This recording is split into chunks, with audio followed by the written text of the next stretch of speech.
Bien, amados hermanos, como ustedes saben, nos hemos propuesto ahora, ya mediados de marzo, ¿no? Comenzar un nuevo estudio. Hace poco terminamos el libro de evangelización en una dinámica un poco distinta, un intento más interactivo, pero ahora vamos a volver a lo que veníamos haciendo el año pasado, que lo hemos hecho con otros textos, que ya más tipo estudio, ¿ok? Y el texto que hemos escogido es precisamente como muy bien dice en la presentación, la tormenta que se avecina del el doctor, el pastor Albert Moller, ¿ok? Secularismo, cultura e iglesia. Así que hoy, básicamente, lo que vamos a cubrir es epílogo e introducción. Entonces, vamos a ver algunas definiciones, tal vez de manera superficial. Vamos a hablar de algunas cosas que van a quedar solamente sobre el tapete, pero que en el desarrollo del libro, con toda seguridad, vamos a enfrentar con una mayor profundidad. ¿Ok? Entonces, partamos por el prólogo. El prólogo de este libro lo hizo un conocido nuestro que es precisamente el pastor Miguel Núñez, ¿sí? El pastor Miguel Núñez, quien es ha sido profesor mío en el instituto y profesor también de algunos de mis hermanos que hoy día también están haciendo curso ahí en el Instituto Integridad y Sabiduría. ¿Estamos ya con la presentación, Joseli? ¿Sí? ¿No todavía? Ah, ok, bien. Entonces, el pastor Núñez nos permite hacer lo que él dice respecto de este libro, donde él hizo este prólogo, es que nos permite hacer una proyección, ¿cierto? De lo que se va a estar tratando en el libro. De hecho, yo no lo hice, pero él nombra ciertos temas y nombra el capítulo donde se va a tratar. Yo lo hice un poco más libre en razón del propósito, ¿no? Una tormenta se aproxima y ya se está haciendo sentir sus efectos a una velocidad sin precedentes. Y la tormenta, amados hermanos, iglesia, es de carácter moral. Los antivalores que en otro tiempo fueron rechazados, ¿cierto? Hoy día están siendo afirmados e incluso defendidos. Es más, agrego, legalizados, ¿ok? Y los valores cristianos que levantaron, ¿cierto?, la sociedad de Occidente y la sostuvieron y le dieron orden y se transformaron en una verdadera columna vertebral, están siendo rechazados. Eso no es algo que nosotros digamos que viene, sino que ya lo podemos sentir, ya lo podemos ver. La pregunta que surge entonces, ¿esto ocurrió de manera imprevista? ¿Ocurrió por generación espontánea? ¿O más bien es algo que viene caminando, viene formándose a través de ya un tiempo largo?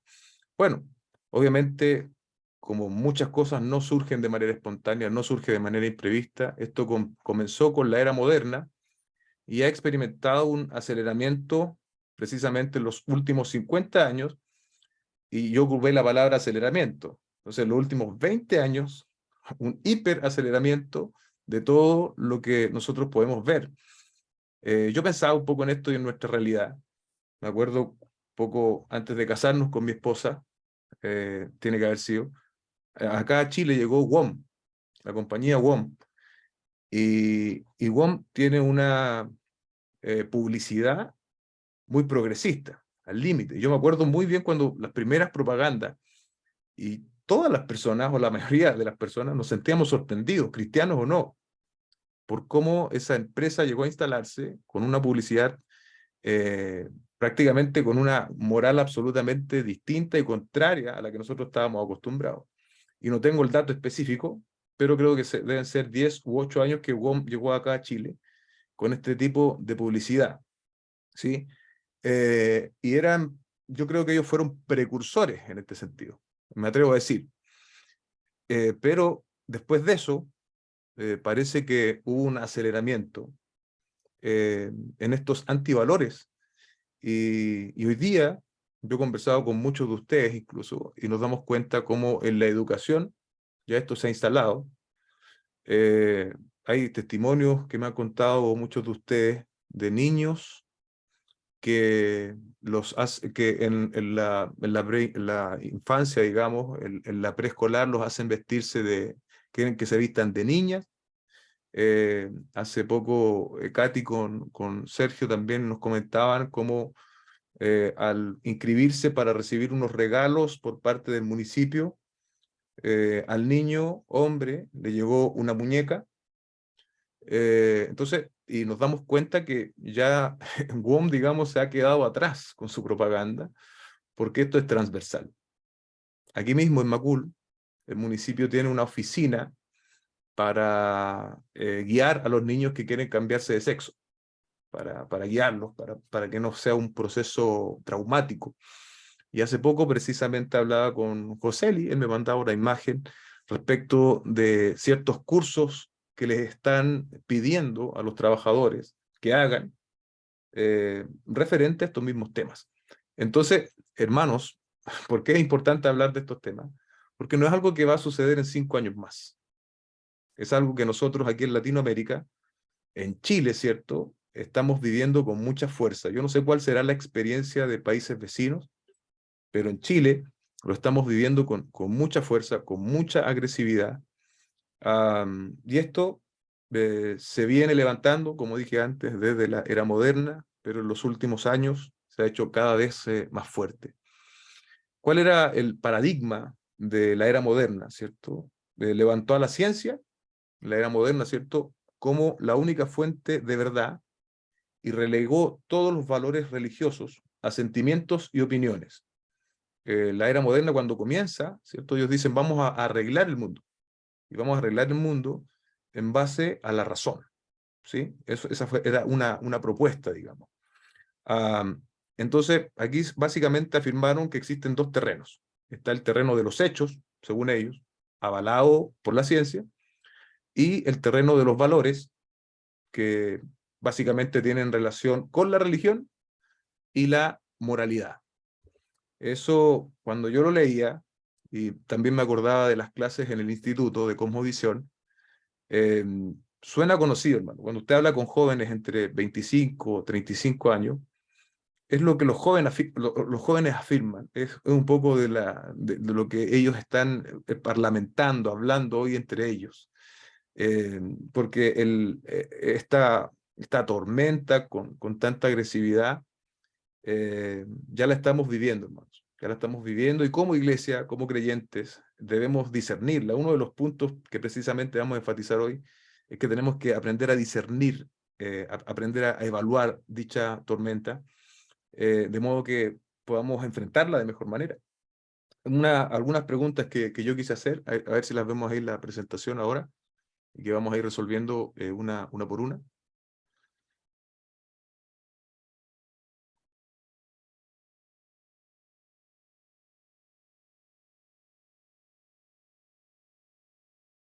Bueno, la raíz, más bien, no sé si está esa, José, la raíz de esta tormenta moral, ahí está, la raíz, es decir, el origen, se entiende el término, ¿no?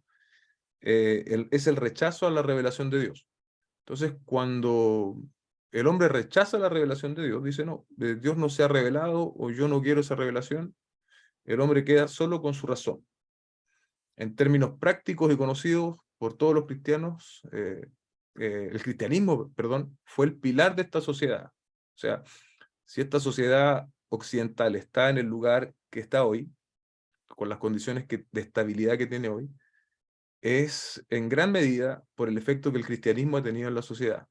Cuando el hombre decide olvidar o dejar atrás esta cosmovisión cristiana, todas las áreas de la sociedad se van a ver afectadas, y como puse yo, ¿cierto? Me parece copiando algo también del pastor Núñez, hay una caída libre, una espiral descendente, que va a terminar afectando al ser humano en absolutamente todas las áreas y esferas de la vida. Ahora, ¿cuál es, siguiendo, ¿cierto? Podemos ver algunos efectos de esto. El primero es el efecto en la sociedad, ¿sí? ¿Qué pasa en la sociedad a raíz de esta tormenta, ¿cierto?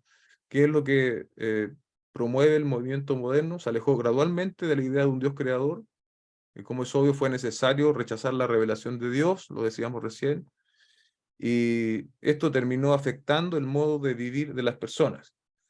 Otra idea o otra definición también muy frecuente es que todas las ideas tienen consecuencias, ¿ok? Entonces, pretender que Dios no se ha revelado va a tener consecuencias en nuestra sociedad y en el modo de vivir de las personas. Y otra vez, ¿cierto? Esto ya lo estamos viendo. Vemos cómo el hombre, ¿cierto? Vive de espalda a Dios, traza su propia moralidad, es su propio señor y juez, y ya empezamos a ver las consecuencias de ese desvío. En Romanos capítulo 1 nos habla un poco de eso, ¿no?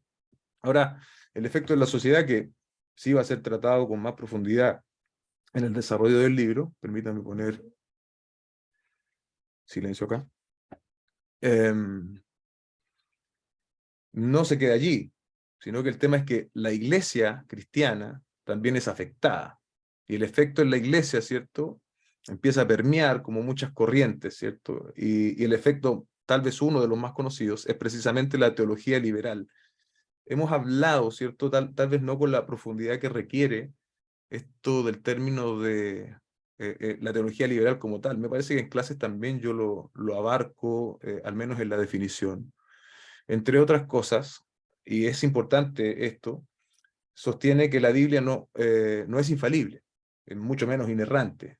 Entonces, si la Biblia no es infalible, eso pone, pone de manifiesto una cosa que es bastante peligrosa, y es que el hombre ya no está bajo la autoridad de la Escritura, sino que el hombre ahora piensa que él está sobre la autoridad de la Escritura. Ya no somos juzgados por la Escritura, sino más bien nosotros juzgamos la Escritura, y cuando el hombre comienza a juzgar la Escritura, comienza a editar, comienza a decir qué es lo que sirve y qué es lo que no. Otra característica de la teología liberal es que niega todo lo sobrenatural de la Escritura y se queda, como está en nuestra presentación, con ciertos principios que son convenientes. Algo que el liberal afirma mucho es el amor de Dios, en desmedro, ¿cierto?, de la justicia de Dios. Y ese es un efecto que también en Latinoamérica aún no nos pega tan fuerte, pero ya hay algunos representantes conocidos que quizás no se han reconocido a sí mismos como liberales. Sin embargo, cuando usted los empieza a oír, empieza a escuchar lo que ellos dicen, empieza a manifestarse, ¿cierto?, este virus, este germen de la teología liberal. Entonces, de allí, ¿cierto?, otra vez la importancia de tratar temas como este. Entonces ellos dicen, en el mejor de los casos, la Escritura tiene principios convenientes, pero no autoritativos, no son autoridad, porque finalmente la Biblia no es la palabra de Dios. Y no sé si usted ha escuchado esto, la Biblia no es la palabra de Dios, solo la Biblia contiene la palabra de Dios. Y puede sonar similar, pero no es lo mismo. Yo digo, la Biblia es la palabra de Dios, diciendo que esta Biblia que yo tengo en mis manos, de tapa a tapa, es inspirada por Dios. Cuando yo digo que la Biblia contiene la palabra de Dios, entonces yo empiezo a editar. Bueno, yo digo, sí, en los evangelios vemos palabra de Dios porque está Jesucristo, pero tal vez en los escritos de Pablo, Pablo pudo haber escrito algo que a lo mejor no era inspirado. ¿Se da cuenta? Entonces eso suena muy lógico desde algún punto de vista, desde el punto de vista de los liberales. Sin embargo, empezamos a romper, a destrozar la revelación que Dios nos ha dado, y los efectos, obviamente, se van a hacer sentir también. Eh, de hecho, ahí lo menciona en el texto, yo no lo puse acá en la presentación, pero deja al hombre en condenación. La teología liberal deja al hombre en condenación, porque viene a atentar contra doctrinas que son fundamentales para la fe cristiana. Entonces busca generalmente mejoras parciales de este mundo. Efectos yo le puse, esto no está en el libro, para los que compraron el libro lo van a comprar, pero yo quise, en razón de la presentación y para que sea más entendible, también tiene efectos antropológicos. ¿Y a qué me refiero con esto? Básicamente que afectan al hombre, ¿cierto? y se manifiesta la aceptación, la promoción, y no solo la promoción, sino que el auspicio del aborto, la eutanasia y la desvalorización de la vida humana. Lo que pasa, amados hermanos de iglesia, es que cuando nosotros negamos la autoridad y la inspiración de la Escritura, eh, y esa negación va a alterar nuestra cosmovisión, ¿sí? Entonces, cuando yo niego eso, el pecado es desinhibido. Lo único que queda es el individuo independiente con todos sus deseos y pasiones sin restricción alguna. Eso es bastante grave, ¿no? ¿Se imaginan este tipo de sociedad? Y tristemente, ya lo estamos viendo, una sociedad eh, donde no hay límites, hermano, no hay límites. Yo recuerdo muy bien haber escuchado videos de César Vidal, no sé si ustedes lo conocen, hace unos 5 años por lo menos, o 6, donde él decía que en unos años más se venía la legalización, por ejemplo, iban a querer legalizar la pedofilia. Y si yo le soy honesto, cuando ese hombre dijo eso, yo dije, no, yo creo que él está exagerando. Sin embargo, ahora terminando el año pasado, ya vimos algunas declaraciones de una autoridad en España respecto de ese tema. Entonces, eh, los límites se pierden por completo, hermanos. Y claro, yo conversaba con mi esposa cuando eso se supo, y hubo una reacción generalizada de rechazo a esa idea. Así como en el pasado había también un rechazo, por ejemplo, al hablar del matrimonio sexual, homosexual, eso también hace 20, 30 años era rechazado por la mayoría. Pero esta corriente tan fuerte trabaja así, hermano, porque después empieza a vender estas ideas en esferas como las que hablábamos antes, la educación y la formación de los niños. Porque, ¿qué sobreenfatizan ellos? También mucho los derechos de los niños. El niño tiene derecho a amar, dicen ellos. Entonces, bajo ese concepto son capaces de afirmar las atrocidades más grandes del mundo, como podría ser la pedofilia legalizada. Ese ejemplo hasta este punto tampoco está, pero para graficar un poco, se los comparto. Tenemos una lectura, no sé si la lograste exponer, hermano, o la leo yo de acá. Página 3, aunque no tenía número, ¿la tienes o no? ¿O la leo yo de acá, hermano? Sí, de ahí en directo. Ya, voy a hacer una lectura literal del prólogo. Dice, respecto de esto, ¿no? Cómo la vida humana pierde valor. Dice, cuando la vida humana pierde su valor, es lógico pensar que el matrimonio y la familia perderán su peso. Por ejemplo, Francia legaliza el matrimonio del mismo sexo el año 2013 y Estados Unidos lo hace 2 años después. Ahora vemos cómo los padres comenzaron a perder autoridad sobre sus hijos y el Estado comenzó a legislar para ejercer cada vez más autoridad sobre sus hijos. Es como si hubiésemos vuelto a las ideas de Rousseau, que postuló que el Estado debía ser el ente responsable de la educación de sus hijos. ¿Okay? Entonces, eso es bastante gráfico, ¿no? De lo que nosotros estamos hablando. La sexualidad obviamente también se ve afectada y aquí, por ejemplo, también otra vez literalmente, quiero permitirme leer esto, dice así: ahora se vende la idea de que el sexo se define por los órganos genitales, perdón. Ahora se vende la idea de que el sexo se define por los órganos genitales, mientras que el género es la forma en que la persona se percibe o se siente con respecto a sí misma. ¿Les suena conocido? Eso hoy día lo estamos viendo en la propaganda del gobierno, en todos lados. En un mundo individualista donde reina la irracionalidad, las leyes han sido cambiadas para afirmar algo que solo 50 años atrás hubiese parecido absurdo.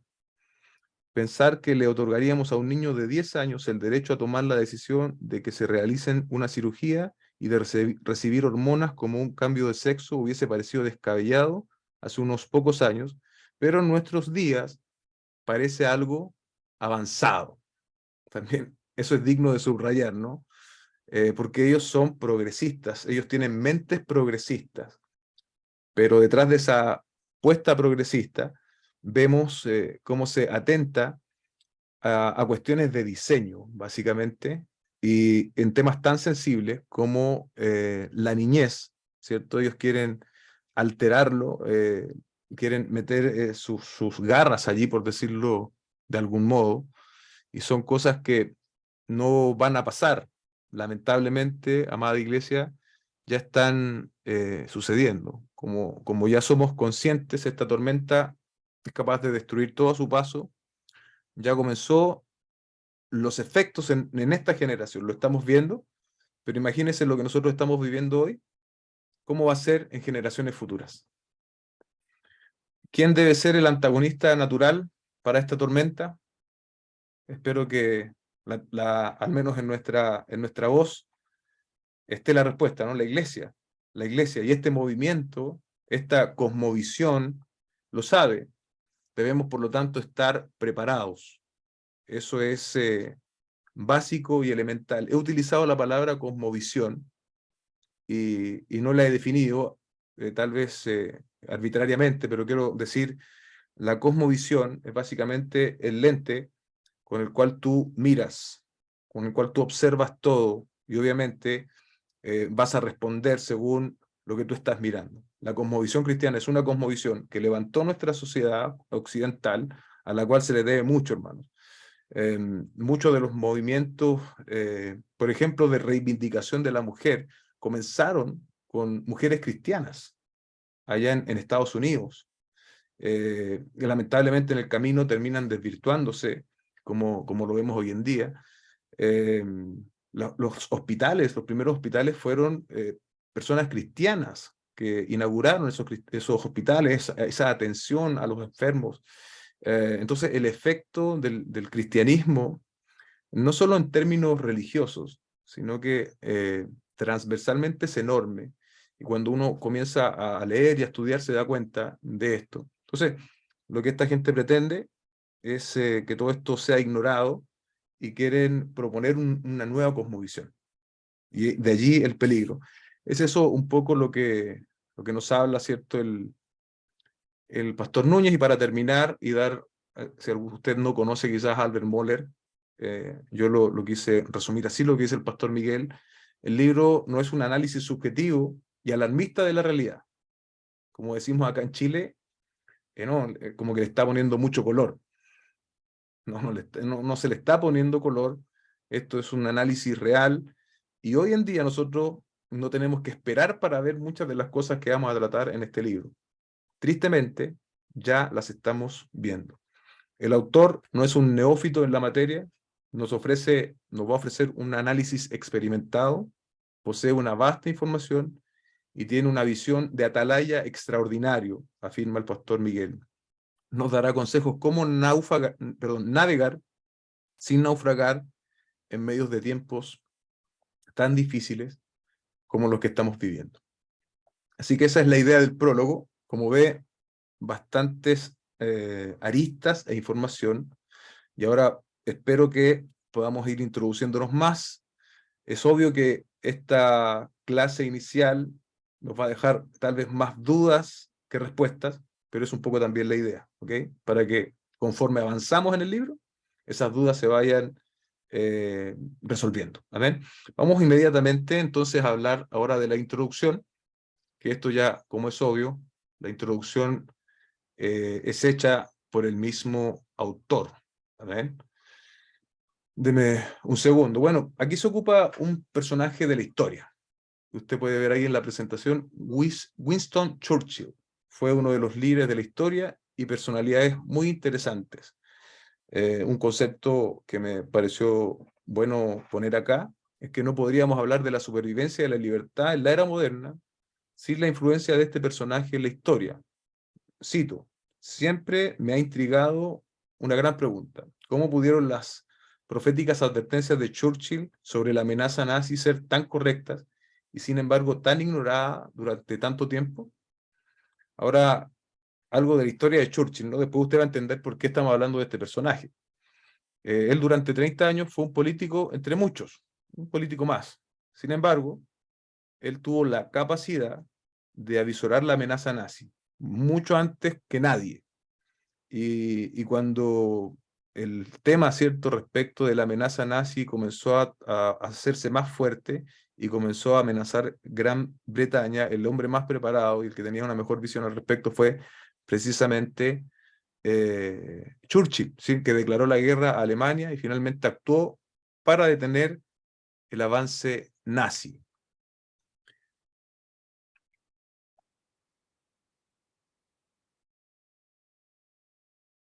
Luego, ¿cierto? Ahora respecto del título, porque aquí es algo importante, ¿no?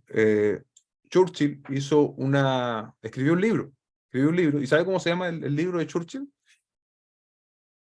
¿Quién lo sabe? Se llama La tormenta que avecina, que se avecina. Es decir, podríamos decir que Moller tomó prestado el título, literalmente, de la idea de Churchill.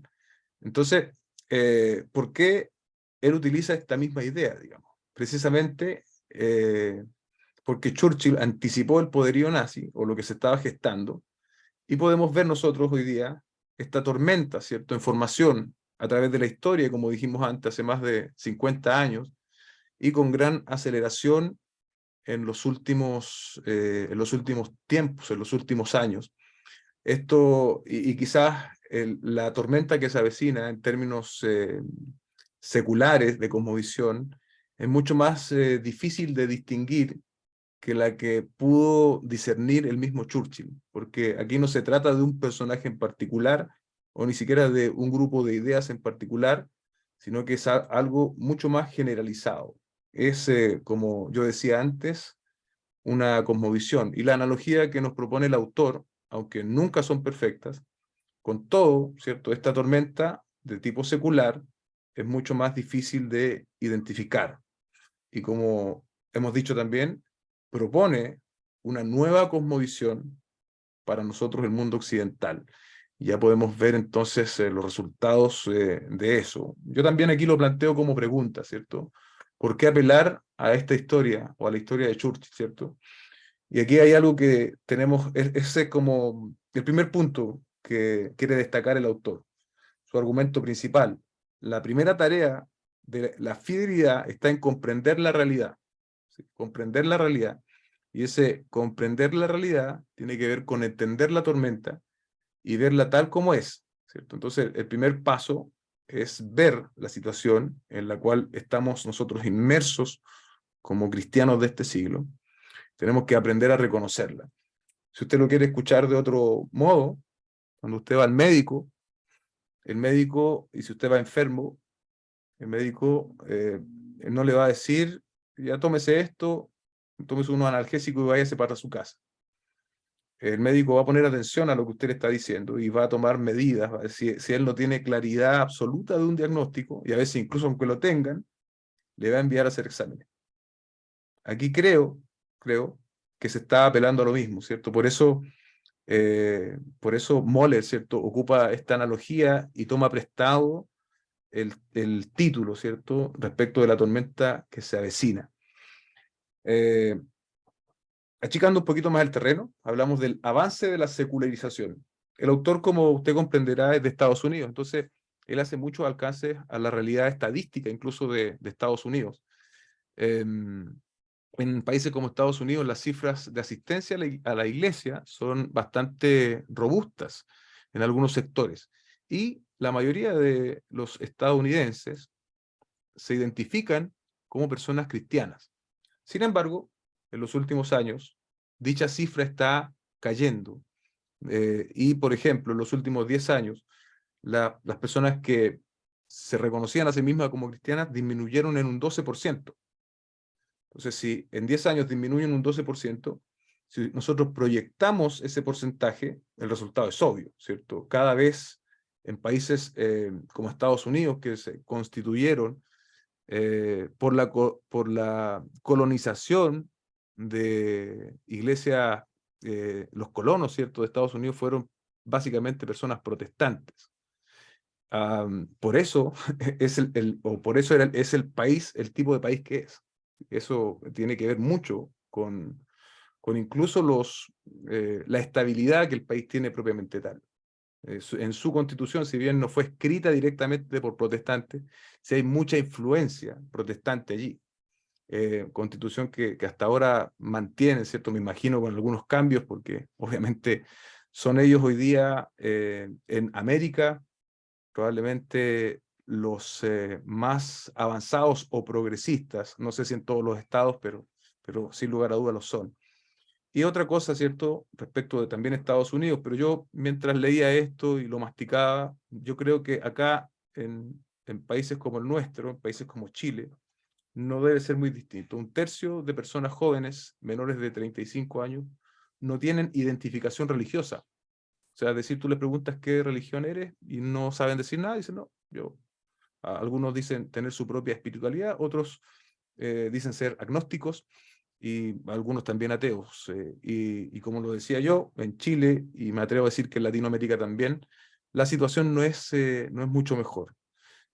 Y yo pienso, amados hermanos, en el tiempo que Dios me ha permitido servirle, y pienso en muchas personas que yo he conocido en el tránsito de cristiano, que, que hoy ya no están, y no están en nuestra iglesia y no están en ninguna iglesia. Y otros casos que aunque estén en iglesias, abrigan pensamientos progresistas. Y eso es alarmante, hermanos. Es alarmante cuando esa teología liberal que hablábamos en el prólogo, tal vez no manifiesta de manera agresiva y violenta, pero es abrazada por los creyentes. ¿Y sabe por qué es abrazado? O una de las razones, no quiero tampoco aventurarme, es porque suena bien, es porque suena aceptable, porque suena aceptable que bueno, finalmente, yo tengo, por ejemplo, este es un ejemplo un poco duro el que voy a decir, pero yo soy cristiano y yo tengo un hermano homosexual, por decir. Entonces me suena aceptable que Dios también lo acepte a él. Me parece bien, me parece que sí, es mi hermano, yo lo conozco, me crié con él, es una buena persona, y yo no creo que Dios le condene. Eso suena bien, ¿no? Es un mensaje teñido de amor, pero de un amor que está sacrificando la verdad, y no está llamando al pecado, lo que Dios en la Biblia dice que es pecado, y del cual somos llamados a arrepentirnos, así como de otros pecados como la envidia, el alcoholismo, los celos y cualquier otro tipo de pecados. Entonces, lo que suena bien suele ser abrigado por creyentes que piensan que está bien, pero producto de no tener tal vez un buen entendimiento de lo que la escritura implica, y de lo que la escritura nos manda, estas ideas progresistas terminan también fijándose en sus corazones. Entonces, lamentablemente, esto está pasando hoy día. Yo no puedo hacer un porcentaje así como perfecto, pero he conocido muchas personas, muchos jóvenes, que solo en el contexto de la iglesia en las cuales yo he participado y he liderado, que nunca fueron iglesias multitudinarias, pero hoy día puedo decir que son muchos más los que están afuera que los que están hoy dentro, y no necesariamente en nuestra iglesia, sino que en cualquier otra iglesia o denominación cristiana, y no están. Entonces, muchos son los que están afuera, y es precisamente en parte por el avance de la secularización también. Ah, Otra pregunta, pastor, usted está hablando de secularización. ¿Qué es eso? Bueno, la secularización apunta a un proceso que se ha afianzado en las sociedades modernas, desde albores de la era moderna. Esto no implica, y esto es importante, amados hermanos, esto no implica que todas las personas sean seculares o irreligiosas. Ahí está el concepto, ¿no? Seculares o irreligiosas, eso quizás nos queda más claro. Pero significa que el cristianismo que el cristianismo que forjó la cosmovisión moral y espiritual de la civilización occidental está siendo desplazado. La sociedad se está desplazando de forma progresiva. Añado yo, abandonando, ¿cierto?, una cosmovisión cristiana para abrazar una cosmovisión de tipo secular o secularista, no sé cómo será el término. Quienes conforman este grupo, ¿cierto? Eh, Tal vez usted no va a encontrar a alguien que le va a decir, mira, yo soy secular. No, pueden incluso ellos mismos considerarse personas espirituales. Hoy día está muy de moda las mezclas de religiones orientales, por ejemplo. E incluso, y esto también, pertenecer familiarmente a una religión. ¿Sí? Pertenecer familiarmente a una religión. ¿A qué me refiero con esto? Bueno, yo nací en un hogar cristiano o evangélico. Entonces yo me autodenomino también evangélico. Me preguntan, yo soy evangélico.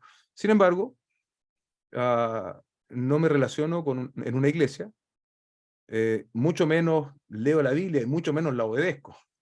Pero sí soy cristiano porque nací en un hogar cristiano. Nosotros los evangélicos criticábamos mucho eso de los católicos. De los católicos. ¿Sí? Que usted pregunta a gente de a pie en la calle y la mayoría son católicos. Pero van cuando se muere alguien a la misa, y ahora para la Pascua, ¿no? Y van a esa fecha o qué sé yo. No son practicantes. Nosotros, los evangélicos, solíamos dar esos ejemplos, pero tristemente hoy, entre nuestras filas ocurre lo mismo. Gente que se identifica como cristiana, evangélica, sin embargo no tiene ninguna conexión con una iglesia local.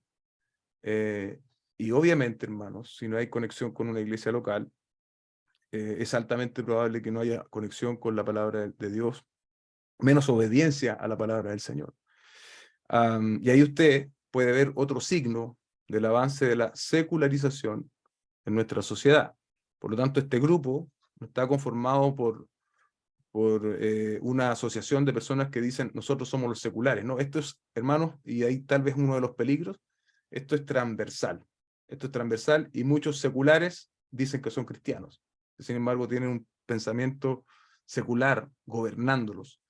La cuestión clave es que la sociedad, aquí cito literal, la cuestión clave es que la sociedad está lejos del teísmo cristiano como explicación fundamental del mundo, como estructura moral de la sociedad humana.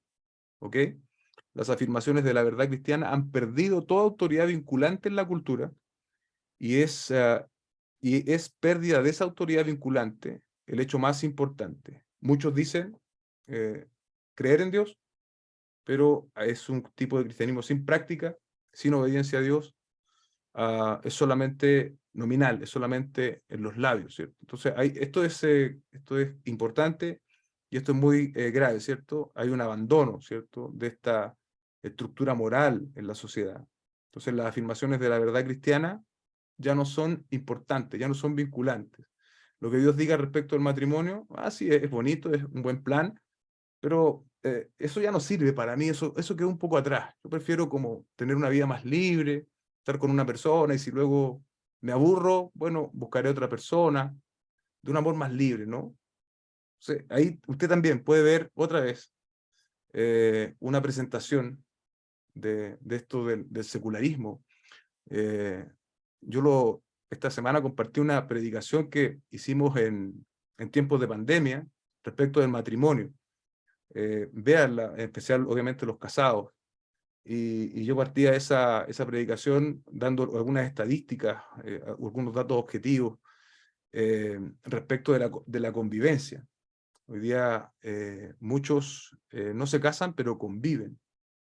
Me atrevo a decir que ese tipo de pensamiento es también un avance del pensamiento secular, ¿sí?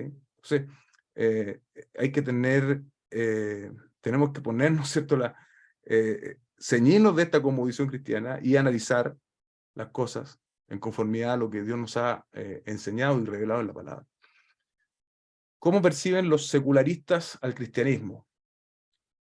¿Cómo ellos ven el cristianismo? Aquí cuando me refiero a los secularistas, probablemente no estoy hablando del grupo anterior, ¿no? Estas personas que son seculares pero que no lo saben. Me estoy refiriendo a los artífices, a los que están, podríamos decir, moviendo los hilos, ¿cierto?, de este movimiento. Básicamente para ellos la creencia en Dios, cuando digo creencia en Dios, no es una afirmación solo verbal, sino que me refiero a cómo Dios debe ser creído y obedecido en conformidad a su palabra. Para ellos, ese tipo de creencia en Dios es un obstáculo para el progreso humano. Estas dos conmovisiones, hermanos, por lo tanto, entran en pugna. La secularista, ganando terreno, empleando a las fuerzas políticas hoy en día, lo vemos con claridad, no tenemos por qué ocultarlo, y empujando de la escena a la cosmovisión cristiana, porque básicamente para ellos, nosotros, nuestra cosmovisión cristiana de creyentes, es un obstáculo para que el mundo siga progresando, ¿cierto? Y así lo ven ellos, así lo ven ellos. Eso podría tener una proyección para nosotros como creyentes de dificultad, eventualmente. Así que tenemos que estar, por lo tanto, conscientes y preparados para esa situación. Aquí hay también un concepto que me parece necesario destacar, y es la influencia residual del cristianismo. ¿A qué nos referimos con la influencia residual del cristianismo? Quiero ponerlo con un ejemplo que pensaba yo, y ya lo adelantaba un poco, pero pienso en una familia cristiana, como muchas de las nuestras, primera generación que llega al cristianismo, presenta un compromiso férreo, ¿cierto? La segunda generación, en términos generales, ese compromiso se empieza a diluir, pero producto de haber sido ellos criados en un contexto cristiano, esos hijos tienen vidas más ordenadas que el promedio. No sé si me expliqué bien, ¿sí? Entonces, ese hijo de generación cristiana, de una primera generación cristiana, segunda generación, tienen una mejor conducta comparados al resto del mundo, ¿sí? Hay allí un efecto residual del cristianismo. Esos hijos ya no son genuinos cristianos. Sin embargo, producto de haber estado en el contexto de crianza cristiana, tienen una mejor vida. Ahora, entre paréntesis, porque no es el tema, el vivir mejor que el promedio, sabemos que no te salva. Todos y cada uno de nosotros tiene que venir al Señor en arrepentimiento y fe. Tener un mejor estilo de vida, sin excesos, sin drogas, sin alcohol, portándose bien, en referencia a lo que hace el mundo, no salva a nadie. Es urgente venir al Señor en arrepentimiento y fe. Nadie nace cristiano.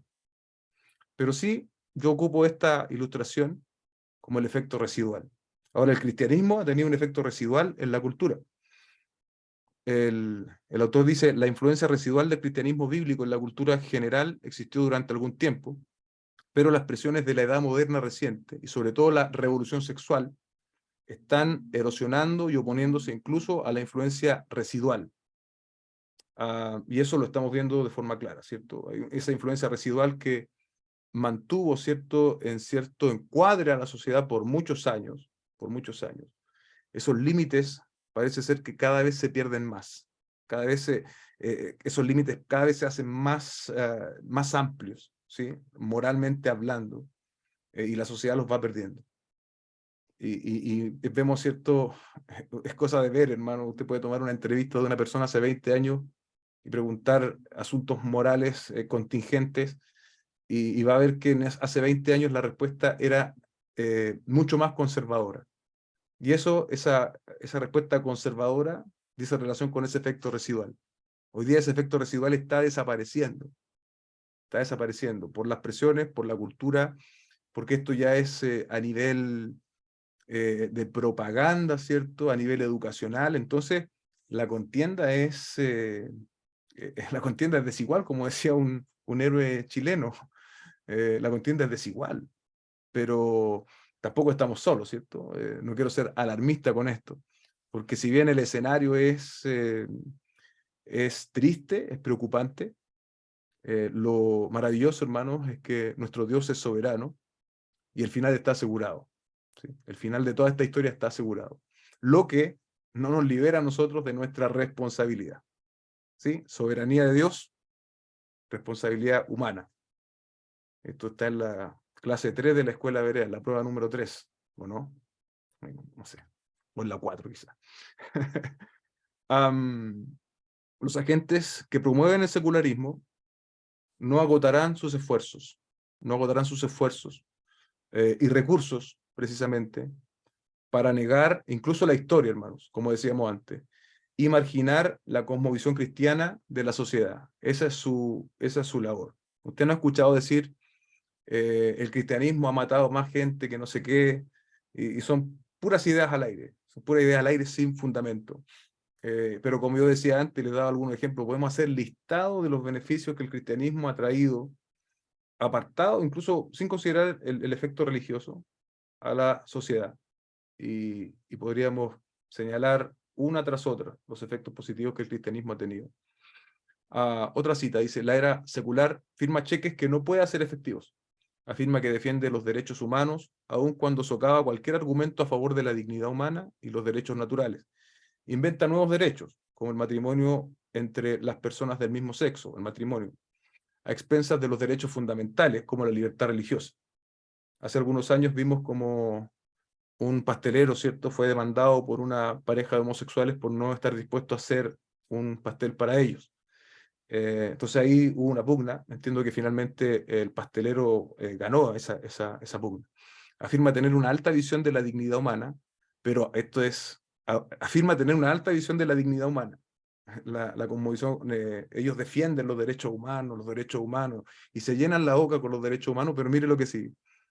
Pero aborta a millones de seres humanos no nacidos. ¿Se da cuenta en las contradicciones que entran este tipo de cosmovisiones? Y la lista continúa, dice el autor. Si se le separa de la cosmovisión cristiana que la dio a luz, la cosmovisión occidental moderna no puede justificar la dignidad humana, los derechos humanos, ni cualquier sistema objetivo de que esté bien o esté mal. Como advirtió el teólogo cuáquero, Elton Truble, hace muchos años, Estados Unidos y sus aliados se estaban convirtiendo rápidamente en civilizaciones como flores cortadas, me gustó ese término, las cuales, separadas de las raíces cristianas, estaban destinadas a marchitarse y morir.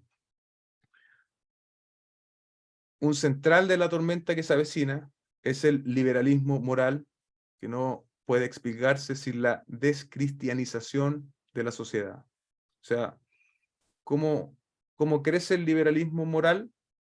A través de ese concepto, descristianización de la sociedad. Así se abre paso. Entre más la gente abandone esas ideas, tal vez a veces no tan bien arraigadas respecto del cristianismo, de Dios, entonces la desmoralización, el liberalismo moral va a seguir creciendo. ¿Dónde hace sus esfuerzos los secularistas? ¿Dónde ellos invierten? ¿Dónde están poniendo sus fichas, por así decirlo? En universidades, centros artísticos y medios de comunicación. Actores, conductores, músicos, artistas. Yo no puedo pensar hoy día, en algún conductor, actor o músico a nivel secular, conservador. No sé si existe.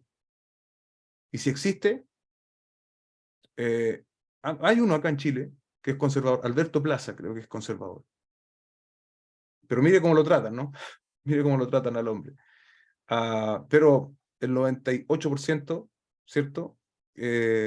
Son personas que ellos son progresistas. Acá hay una buena idea al final de la... Dice, según parece, ser hipermoderno es también ser hiperliberal en la cosmovisión moral. O sea, hipermoderno, o sea, somos hipermodernos. Pero para ser hipermoderno tú tienes que ser hiperliberal. No tienen que haber restricciones de ningún tipo. ¿Sí? Un poco eso. Ahora, ¿qué nos espera, hermanos? ¿O qué quizás ya vamos a empezar a vivir? Unirse a una congregación definida por la verdad bíblica no aporta ningún capital social, según ellos. ¿No? Porque nosotros vamos a permanecer y vamos a permanecer y vamos a morir en nuestra cosmovisión cristiana. No nos van a mover, no nos van a convencer. A mí no me van a obligar el día de mañana a efectuar o hacer un matrimonio de homosexuales. No, yo voy a permanecer firme en mis convicciones. Cuando a tu hijo lo empiecen a tratar de educar en esta ideología de género tan popular hoy en día, tan aceptada por el progresismo, tú tienes que saber tomar medidas a tiempo, a tiempo. Entonces no aportamos capital social para ellos. Al contrario, ser miembro de una iglesia bíblica mermará dicho capital. Y eso puede suponer animadversión, puede suponer tener que abandonar. De nuevo me vino a la mente algo que yo dije en la congregación hace algunas semanas respecto de un familiar de mi cuñado que tuvo que sacar a su hijo del colegio porque un compañerito le dijo al niño que estaba enamorado de él. Entonces cuando la mamá fue a decirle esto a la profesora le dijo que bueno, era una expresión de amor, que no se alterara tanto, que lo tomara con calma, el niño estaba expresando su amor. Entonces esta mamá, ¿qué hizo? Sacó a ese niño del colegio. Y claro, es preferible perder un año de escolaridad que entregar tu hijo a una persona con ese nivel de irracionalidad. Comparto absolutamente la medida de la mamá. Ese es el desafío que enfrentan hoy día, dice acá los cristianos de Estados Unidos, pero nosotros, habitantes de este país llamado Chile, ¿no? Ah, tenemos que ver la tormenta, así como Churchill no anticipó esa tormenta, tenemos que verla, tenemos que entenderla y luego manifestar con valentía, enfrentarnos, manifestar valentía para enfrentarnos a ella. Debemos verla con claridad, discernirla, si queremos ser fieles a Cristo en esta era secular. Y la pregunta que ahí está en la presentación, ¿no? ¿Estamos dispuestos los cristianos evangélicos a hacer frente a este régimen que ya se está implantando? Debemos, ¿no? Debemos. No es alternativo. Debemos pedirle al Señor la sabiduría, la convicción necesaria para no ceder, porque este movimiento no va a desaparecer. Y nosotros tenemos que tener las herramientas para enfrentarlo. Así que el Señor nos guíe.